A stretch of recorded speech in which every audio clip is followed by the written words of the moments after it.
So we're going to spend the next 45 minutes together discussing curriculum and assessment. We offer a course on this topic through the Teacher Training Center, and we're joined today by our trainer, Nancy Squicciarini. Nancy is the head of community relations at the International School of Luxembourg, and she also serves as the ECIS chair for the Teaching and Learning Special Interest Group. In addition to Nancy, we are really excited to be joined by three panelists. We have Gretchen with us, who's a learning support teacher from the early childhood. She's a learning support teacher and an early childhood team leader from the American School of Paris. We have Amber, who is transitioning from being a learning coach at the International School Nido de Águilas in Chile to being an educational consultant. And we have Rick, who is a history teacher and a CAS coordinator at Windhoek International School in Namibia. And he is transitioning into his new role next year as the IBDP coordinator at his school. So our panel today is going to be discussing questions that were generated by people who were originally registered to take this course with us in Miami this June. And this was actually a new course that we were offering for teachers. So as you're listening to the panel discussion today, I would encourage you to send us questions using the Q&A feature on the bottom of your screen. And then just so you know, everybody in the webinar will be able to view those questions. So as you see questions that feel relevant to your own teaching, please click a thumbs up, and that will help us prioritize which questions we're able to respond to. But I also just wanted to reassure you that I'll be saving a transcript of the questions. So if we don't get to specifically address a question that you asked us today, we will be able to get a response to you offline. Typically, during our morning meetings when we have our institutes, we share recommendations for restaurants and fun things that people have done in the evenings outside of their learning experiences that we have together during those institutes. And so even though we couldn't be together in person this year, we still wanted to keep that element of community. So today we're going to start off our panel discussion with some recommendations for things that you might be able to do outside of this learning experience. On Monday, our panelists provided some book recommendations. On Tuesday, we received some suggestions for podcasts and things to watch. And today we want to focus on our own well-being. So as we're transitioning from work to vacation, some of you might be looking to reestablish some habits around wellness and well-being, or maybe you are looking to expand some of your current wellness routines. So my first question for our panel is, what's something that you are doing to stay mentally or physically healthy right now? And also, if you have any recommendations for maybe wellness apps or websites you're using, that would be great as well, because some people, like me, are still in quarantine and are unable to leave our homes at the moment. So let's see. Nancy, do you want to start us off? Okay, I don't know if this is a really good app. It's called Netflix, and that made me survive during the quarantine, so I won't go there for Netflix. For me personally, it was well-being was cooking for my family. I had both my boys home and my husband, and I learned to cook meals I never thought I could cook, and that actually was a great relief to.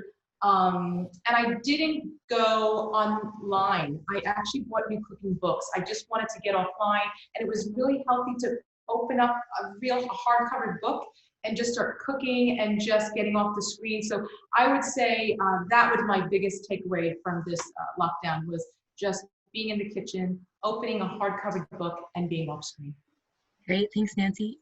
Rick, what about you? I think cycling.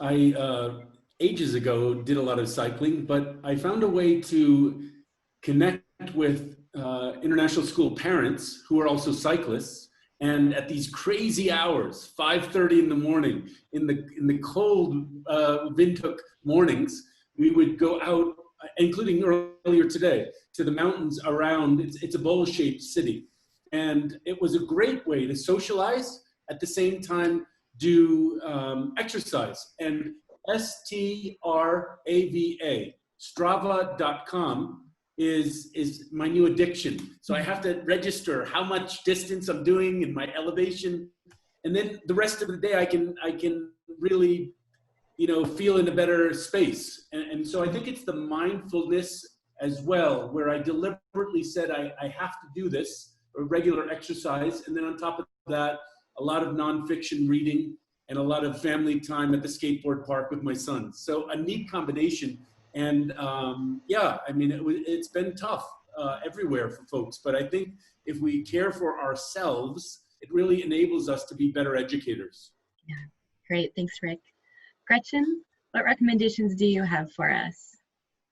Well, I've spent a lot of time just at home with my dog, but our restrictions loosened up about a month ago. So I, have been walking a lot, actually exploring new neighborhoods, with no shops or restaurants open. It was a good opportunity to connect with friends who we weren't inviting into our homes, but we could walk around the neighborhoods together.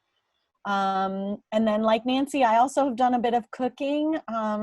I did stick to online because deliveries were not coming through in France for a long time. So my website of choice was skinnytaste.com. The websites are geared to be healthy, and the website is huge in terms of number of recipes available. So I've been working my way through that, and it's been really fun. It's a good activity to do in the evenings. Great, thanks, Gretchen. And Amber, what about you?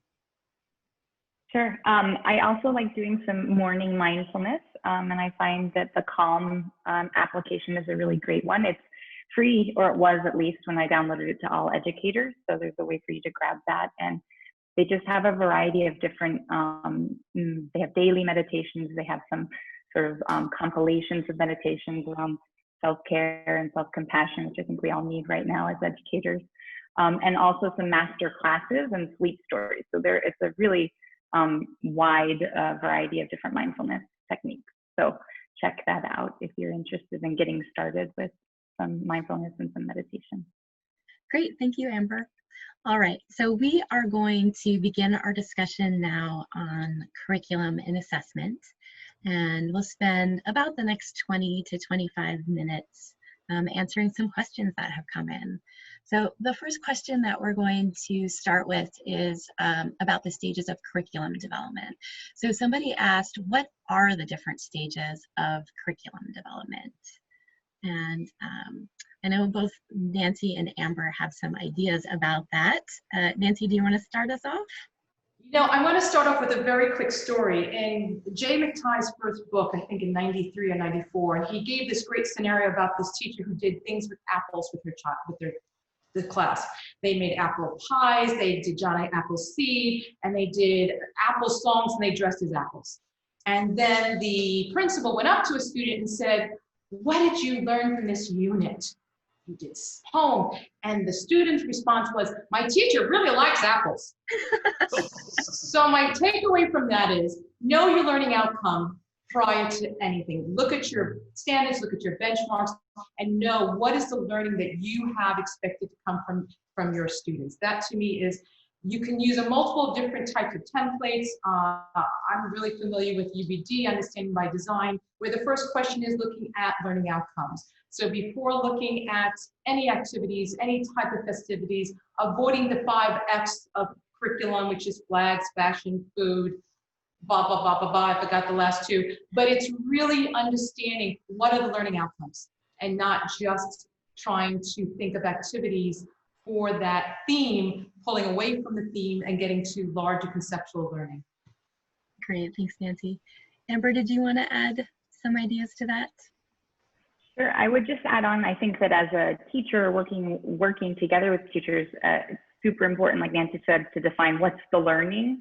And I think that the next step, once we actually have become sort of engineers of our practice and design something in whatever template or unit format that you're using, to really think about that implementation phase and pull that curriculum off of the page. So this idea of working with teacher teams or with other educators to actually give these things a try and really go through that design process of trying it out, reflecting on it, and refining it, so it doesn't just live on that page, but really comes off of that page. And in international schools, we don't want these things just to be handed from person to person without any sort of reflection and revision. So that's a really important part of it, I think, as well. Great, thank you, Amber. There was another question that came in that asked about who should participate in the curriculum planning process. And Gretchen, I was wondering if you could start us off with some thinking about that.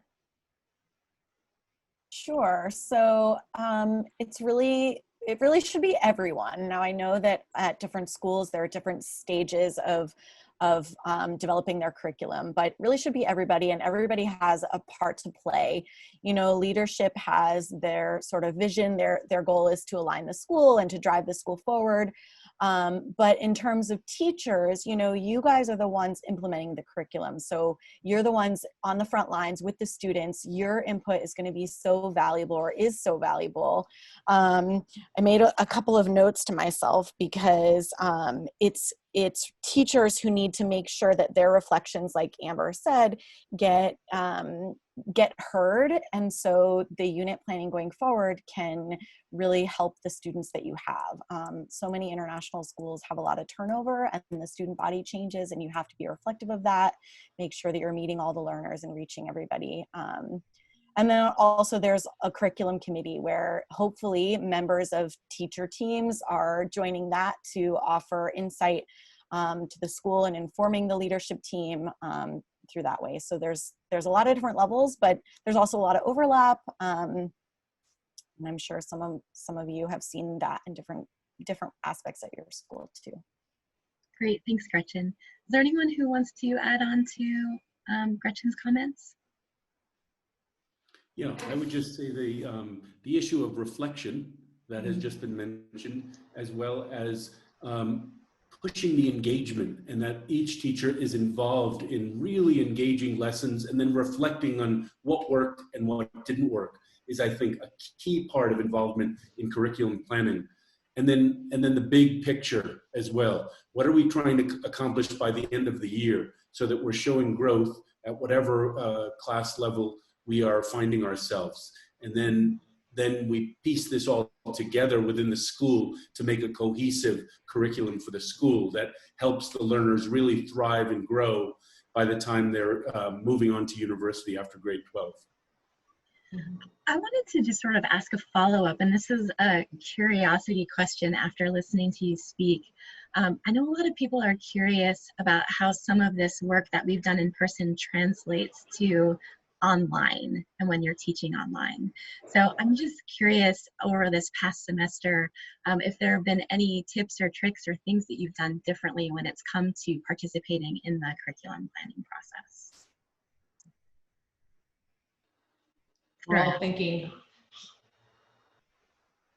You know, I'm going to be truthful right now. I think initially when it came to the lockdown, everybody was just using what was there. You know, it was almost like the first thing before you focus on curriculum planning, it was actually making connections with your students. So it was connections before curriculum. So yes, do I say stop planning curriculum? Absolutely not. I know you need to be collaborative. People were zoomed out between, but initially when it came to getting that curriculum plan, I think teachers' first priority was, how are my students? And then they started looking at being more efficient with that planning. So you might have one teacher who in one area, this is an area with writing that they knew that was their heart, they loved that area. They might plan that section while another teacher might be focusing. So I saw a lot of teachers actually elevate their level of collaboration.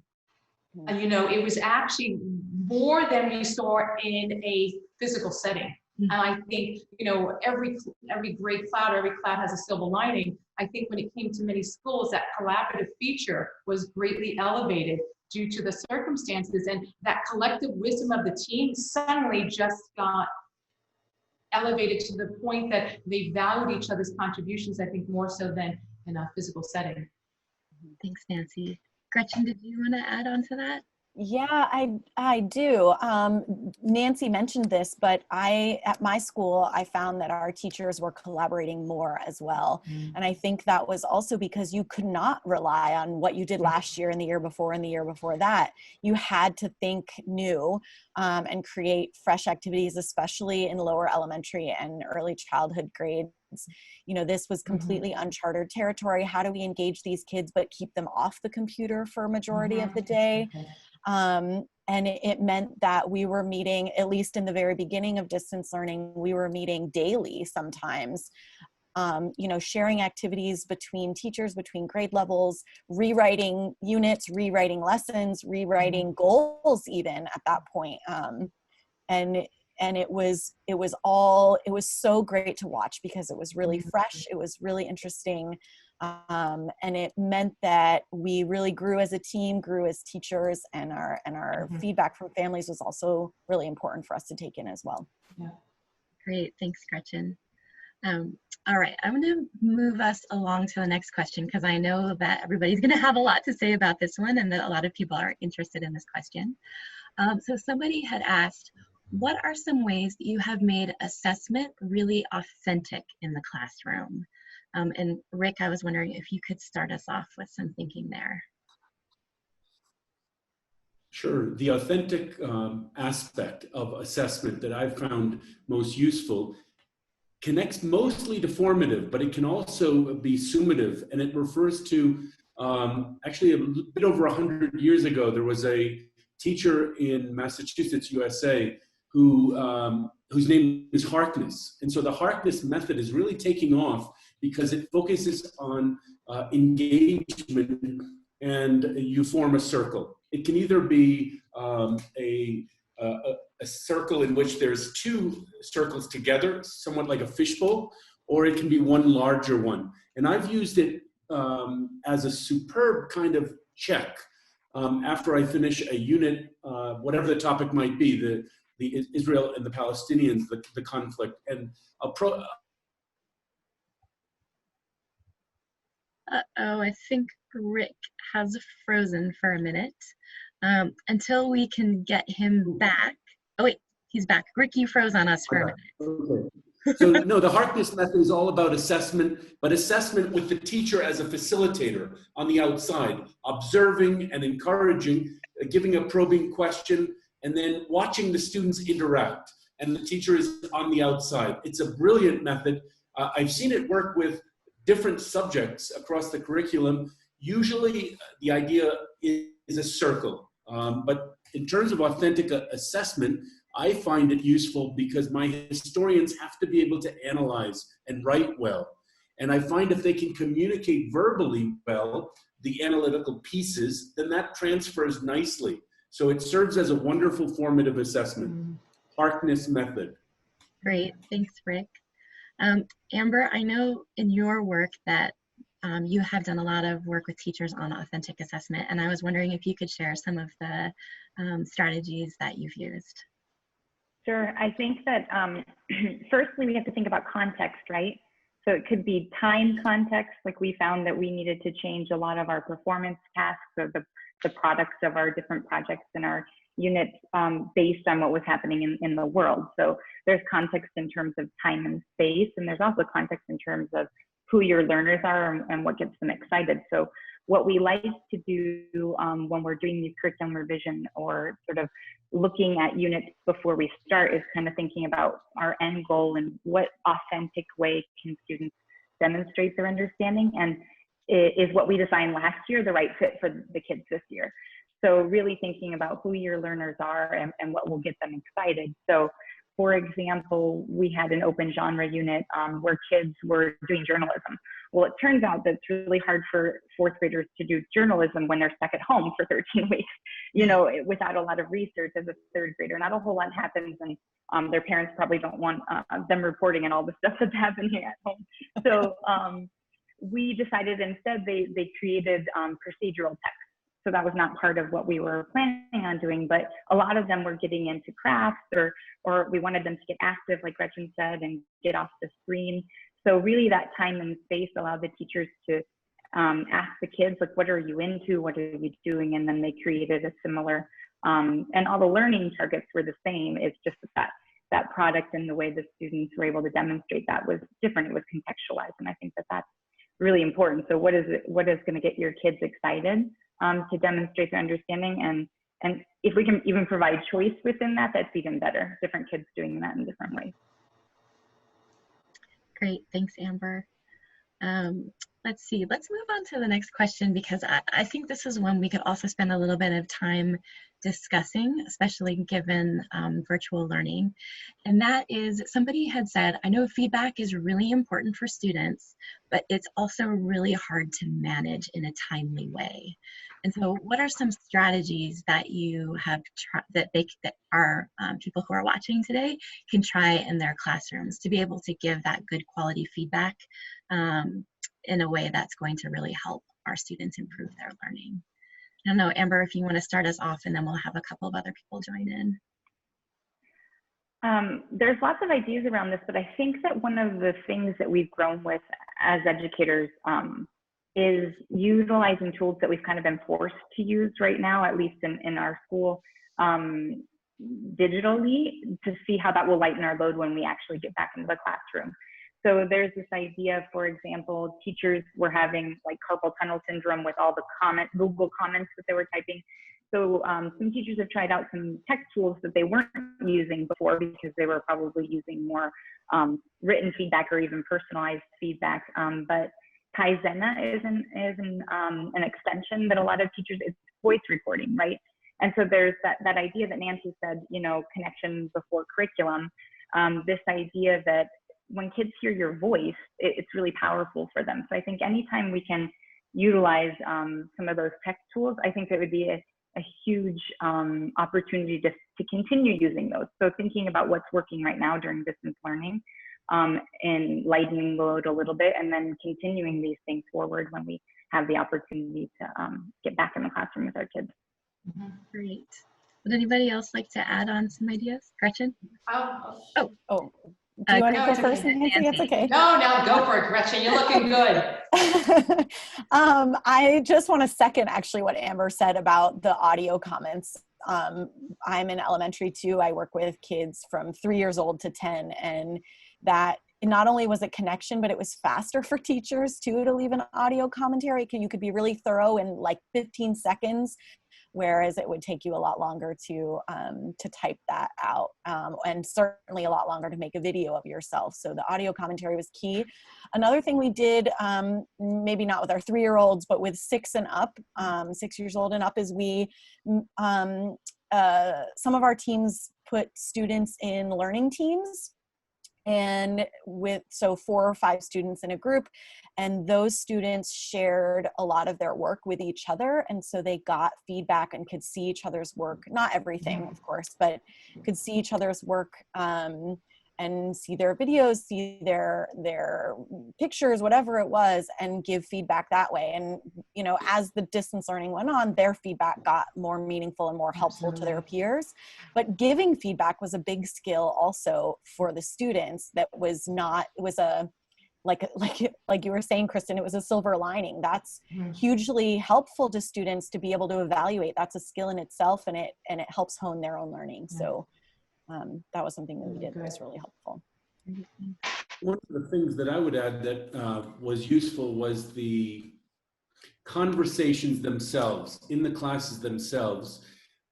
It's not exactly targeted specific feedback on X or Y assignment, but the genuine presence in terms of one's communication as an educator, supportive, encouraging, positive comment to whichever the student is at that point. And Monday's TTC on differentiation, I learned a whole lot and realized that I can do better in terms of reflecting, because I think this targeted or focused on each individual learner. And so the few, not as much as I'd wanted, but the few conversations that I had with each student, maybe outside, there was something I wanted to follow up on, like one would do outside the classroom door. I did find a way to have a number of those. And those were actually among the most rewarding times in which I felt I really gave substantive feedback. And I saw that from other teachers as well in our community. And I think the feedback piece is absolutely essential.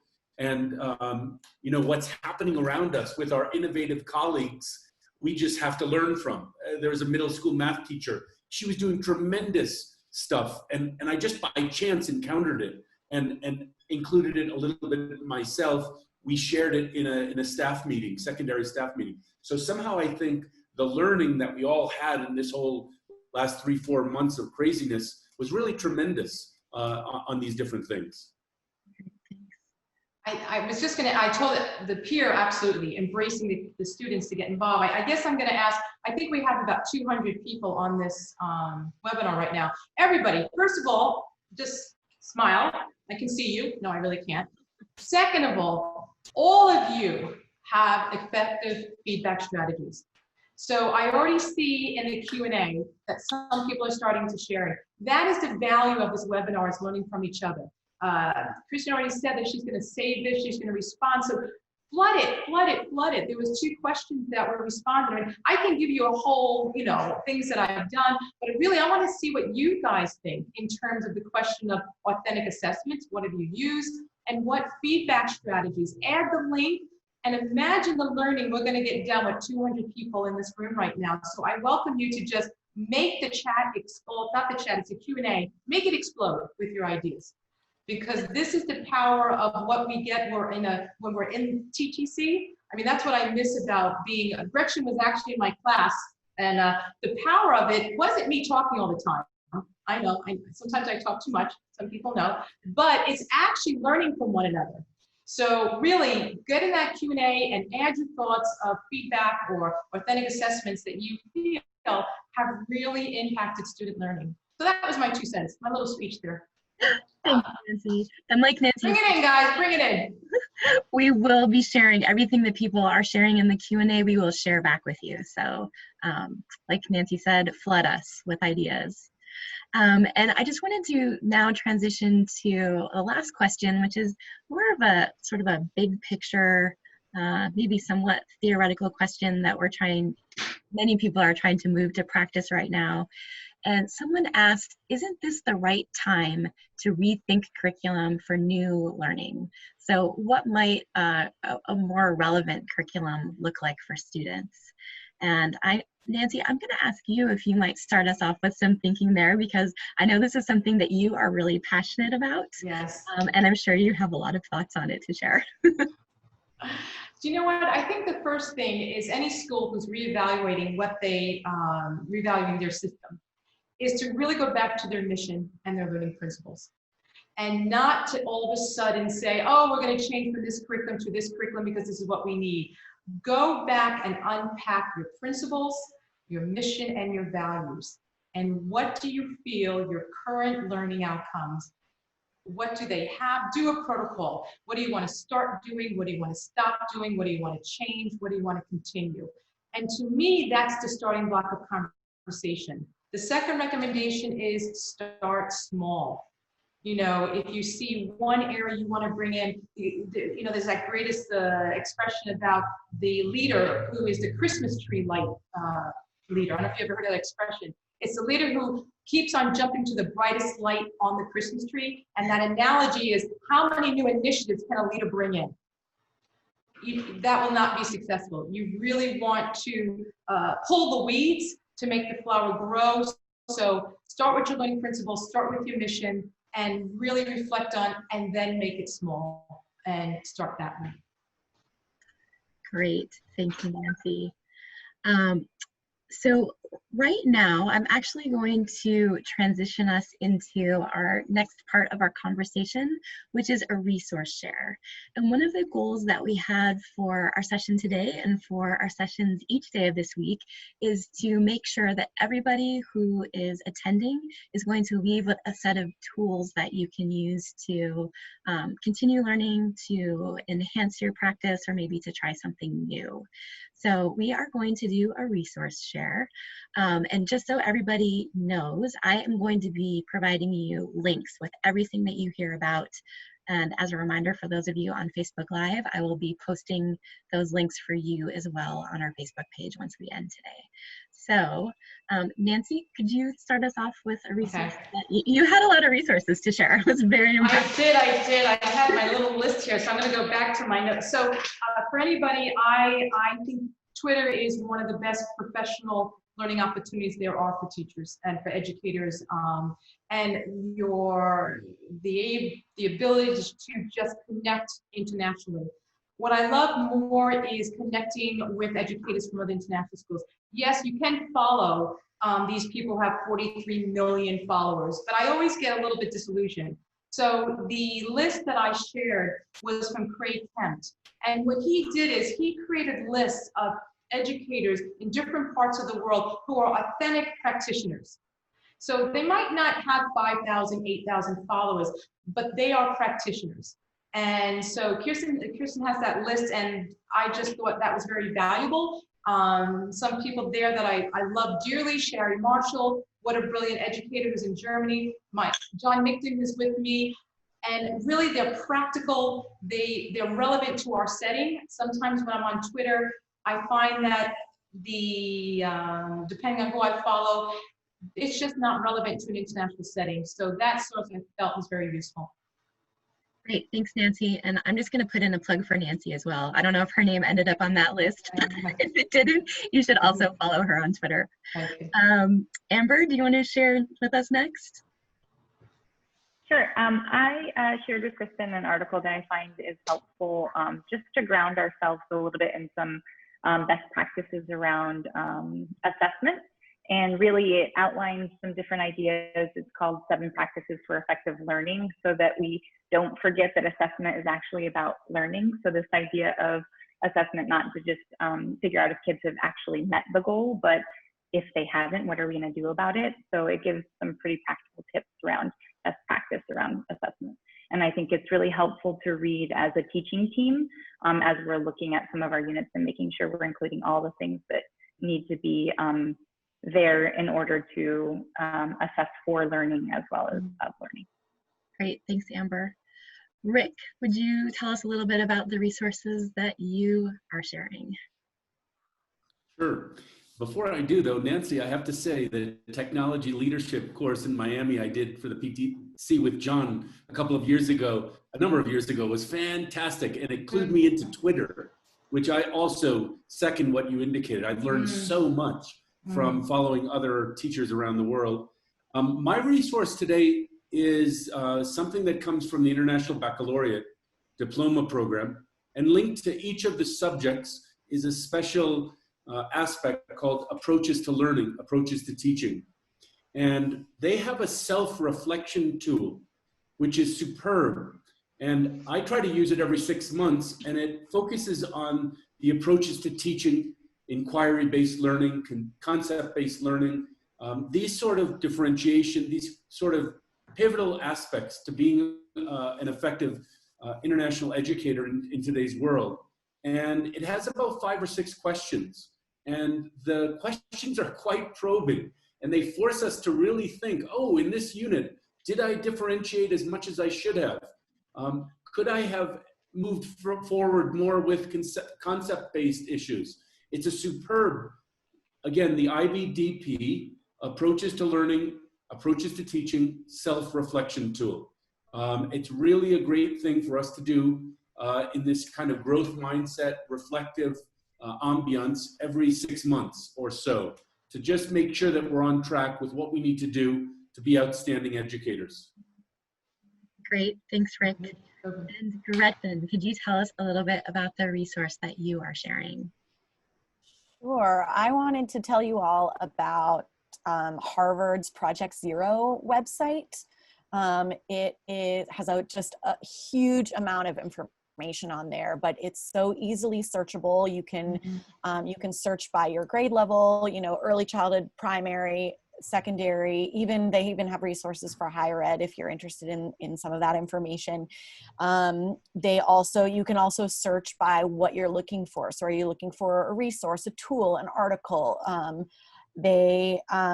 the topics are always up to date. They're continually adding information.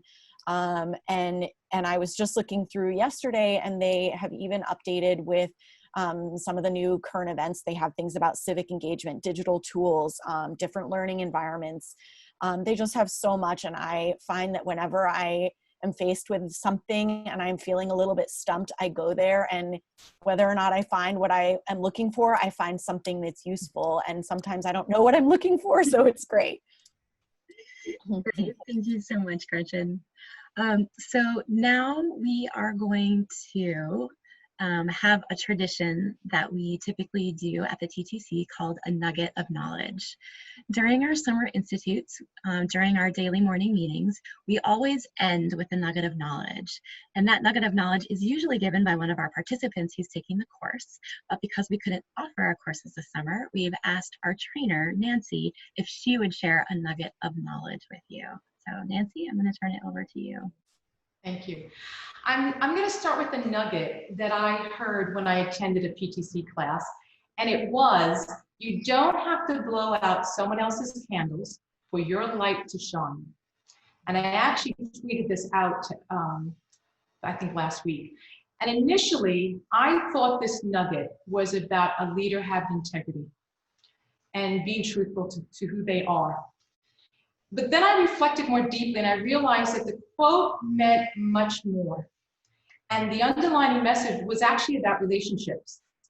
I don't know if most people have read George Soros's book, The Innovator's Mindset. And in that book, he stated the 3 most important words in education are relationships, relationships, relationships. And without them, we have nothing. When I taught the TTC course with the fabulous Pat Hanley, wherever she is right now, I'm sending a big hug. Anybody who doesn't know Pat, she's the person that she makes leaders. She's the one who supports leadership. She's the one who gives them the confidence to just go out there. So I'm here as an educator because of Pat Hanley. During that class, I mentioned the work of Bob Armstrong. And he stated that the patterns of adult interaction in school strongly influences the climate of instruction and outcomes for students. So where am I going with this? As leaders, as teacher leaders, building relationships is intentional. And it doesn't develop by bringing cupcakes or having cake at a staff. It helps, but that is not the way to build relationships. We all know that positive relationships are shapes of the school culture. And these efforts have to be intentional as a leader, as an educator, and with your students. So into any type of collaborative meeting, I guess it's a vehicle to foster and nourish these relationships. And I think most importantly is, I'm not talking about icebreakers. Icebreakers to me occasionally, they can be a waste of a time. Let's do this, let's do what, it has to have a learning outcome. What is the part of the culture that you really want to develop? And that's what really creates that sense of community. And document it, celebrate this. So before we leave, I want everyone who's been in a PTC course or a TTC course to think of your TTC room on day 1. The walls are pretty bare. Then compare it to day 5. The walls literally grew visually, not just of the learning, but the intentional relationships that were built to embrace that collective wisdom in the room. So when you start next school year, I ask you to think about how you will intentionally build relationships to have that positive school climate. That's it. That's my serious note for a minute. That was my serious note for a minute. And a very inspiring one, Nancy. Thank you so much. And also thanks to everyone for joining us today. As I mentioned earlier, following the session, you'll receive an email for everybody who joined us on Zoom. And I'll make sure that I have all of the links that our panelists shared with you today so you can access them. If you're joining us live on Facebook, I will be posting the same resources on Facebook for you. And I just wanted to say a huge thank you to each of our panelists for joining us today. Your expertise, passion, and commitment to teaching and learning has really shown through in the discussion. And it's been an honor to be able to have you share your experiences with us. So to everybody, go forth and learn. And we hope to see you with us again tomorrow for our discussion on project-based learning, design thinking, and personalizing learning. Have a great rest of your day. Bye.